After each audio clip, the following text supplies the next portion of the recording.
Hello class, very good evening.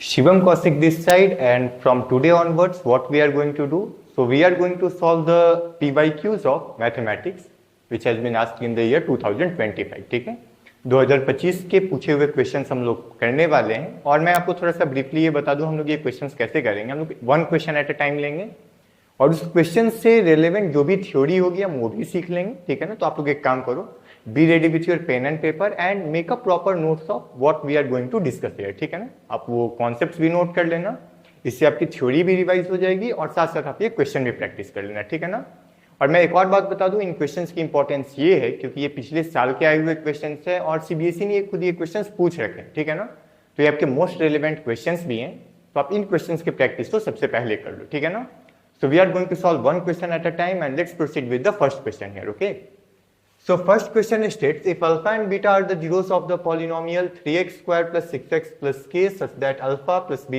alpha beta equals minus 2/3, तो हमें यहाँ पे k की वैल्यू बतानी है। ठीक है ना, सो लेट्स सी, इधर आ जाते हैं।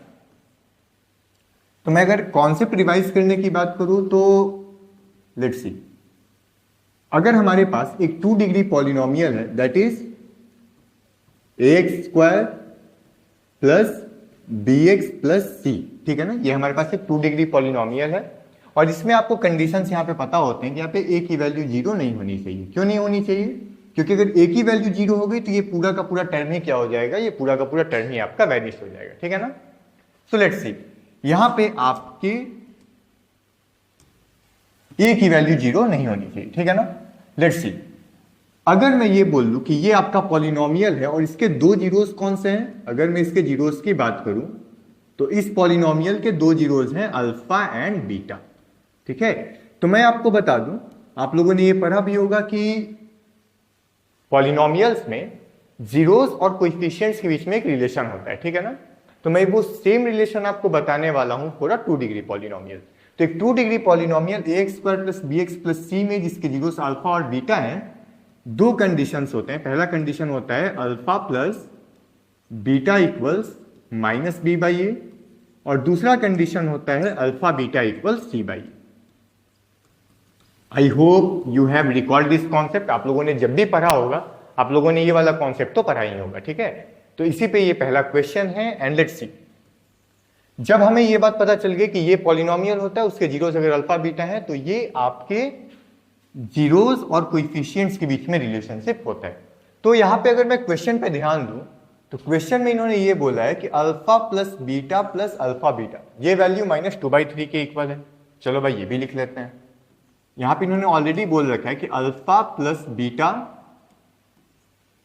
प्लस अल्फा बीटा ये वैल्यू किसके इक्वल है, ये वैल्यू इक्वल है माइनस 2/3 के।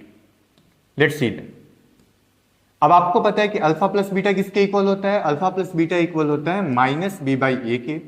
अल्फा बीटा किसके इक्वल होता है, अल्फा बीटा इक्वल होता है सी बाई ए के और ये इक्वल है माइनस 2/3 के।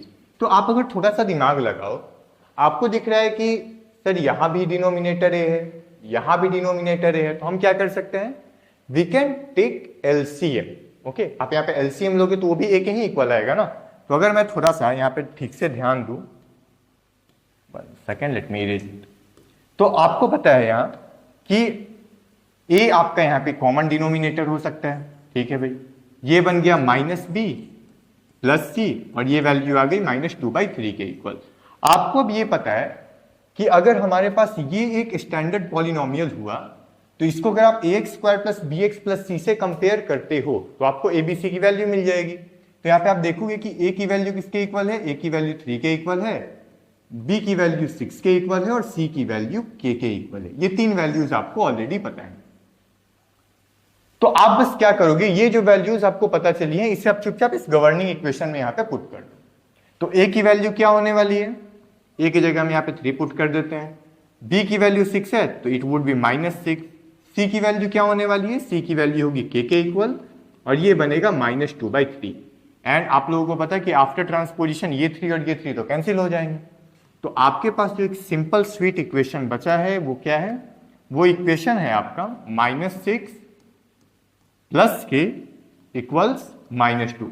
अगर आप इसे ट्रांसपोज करते हो इस साइड तो क्या होगा, आपको ट्रांसपोजिशन का रूल पता है कि जो निगेटिव टर्म होगा इक्वल को उससे जाके पॉजिटिव हो जाने वाला है, सो इट वुड बी 6 - 2 और ऐसे आपको k की वैल्यू क्या मिल जाएगी, k की वैल्यू मिल जाएगी 4 के equal. And that's all about this question. I hope you have got this one. Thank you.